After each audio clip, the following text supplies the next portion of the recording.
চায়ের সাথে টাই হিসেবে খাওয়ার জন্য মাশরুম পকোড়া একটা দুর্দান্ত খাবার। নমস্কার বন্ধুরা, মিঠু অ্যান্ড রিয়া কুকিংয়ে তোমাদের সকলকে স্বাগত জানাই। তোমাদের সকলকে সাথে নিয়ে শুরু করছি আজকের রেসিপি মুচমুচে মাশরুম পকোড়া।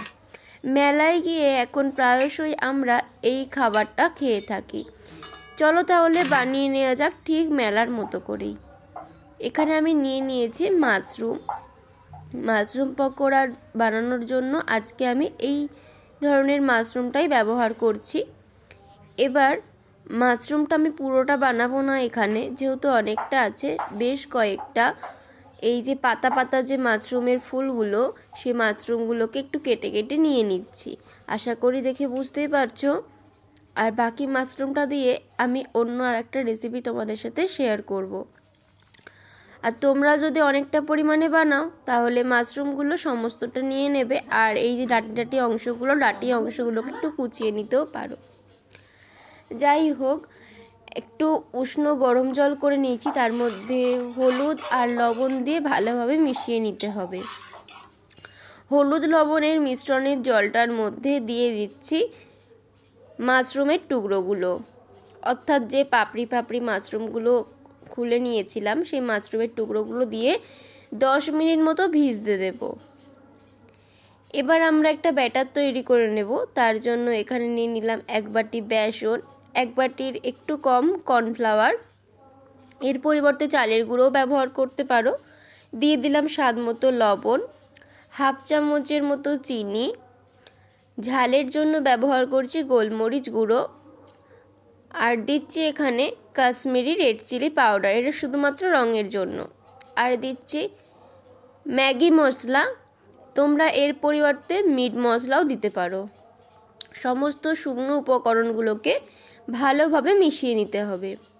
ভালোভাবে মেশানো হয়ে গেলে অল্প অল্প করে জল দিয়ে ভালোভাবে একটা ব্যাটার তৈরি করে নিতে হবে। প্রথমেই কিন্তু বেশি জল দেবে না, কেননা মাশরুম পকোড়ার জন্য তৈরি ব্যাটারটা একটু ঘন হবে, খুব বেশি পাতলা হবে না। নর্মালি আমরা যেরকম বেগুনি বানাই ওর থেকে একটু মোটা করে ব্যাটারটা তৈরি করতে হবে। অল্প অল্প করে জল দিয়ে দিয়ে ব্যাটারটাকে তৈরি করে নিতে হবে। দেখো ব্যাটারটাকে তৈরি করে নিয়েছি, আর ব্যাটারের ঘনত্বটা দেখে তোমরা বুঝতেই পারছো এটা কতটা মোটা বা কতটা পাতলা রাখা হয়েছে।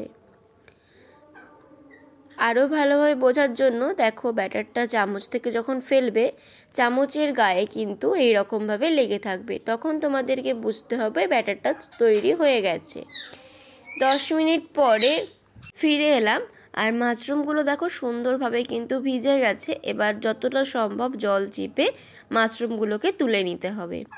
এতে মাশরুমের মধ্যে থাকা কোনো জীবাণু যদি থাকে সেটা হলুদ এবং লবণ জলে নষ্ট হয়ে যাবে। সমস্ত মাশরুমটাকে সুন্দর করে তুলে নিয়েছি। মাশরুমটা রেডি হয়ে গেছে। এবার কড়াইয়ের মধ্যে দিয়ে দিচ্ছি বেশ কিছুটা পরিমাণে সর্ষের তেল দিয়ে আমি আজকে পকোড়াগুলো ভাজবো। তোমরা চাইলে সাদা তেলও ব্যবহার করতে পারো। আর পকোড়াগুলো অবশ্যই ডুবো তেলে ভাজার চেষ্টা করবে, তাহলে কিন্তু খুব সুন্দর পকোড়াগুলো ফুলবে।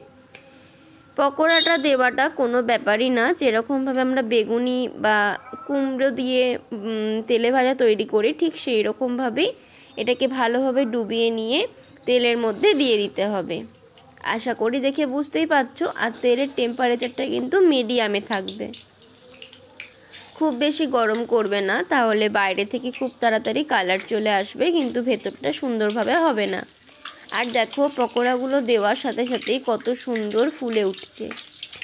বেসনের ঘনত্বটা ঠিকঠাক রাখলে তোমরাও যখন পকোড়াগুলো বানাবে তোমাদের পকোড়াগুলো ঠিক এই রকমভাবে ফুলে উঠবে।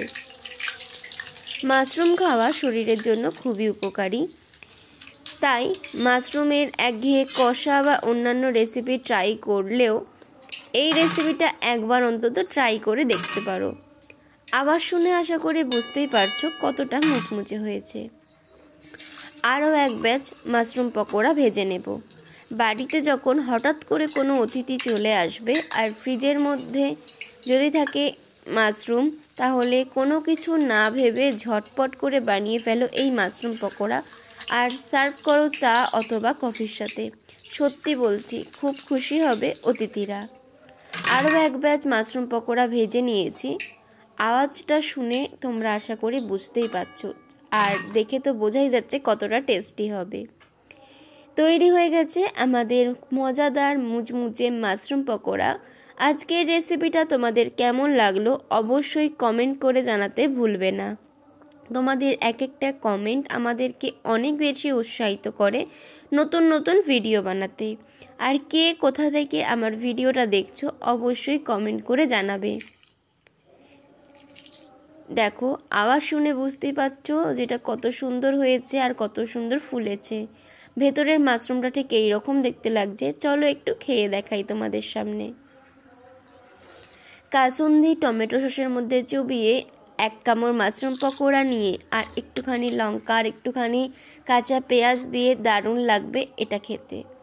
তোমরা চাইলে শুধু মুখেও খেতে পারো অথবা চা অথবা কফির সাথেও খেতে পারো। চায়ের সাথে টা হিসেবে এটা সত্যি সত্যি কিন্তু জমে যাবে। বাচ্চাদেরকে এইরকমভাবে মাশরুম পকোড়া বানিয়ে দেবে, খুবই ভালো লাগবে তাদের। আজকে তাহলে এখানেই আসি, টাটা।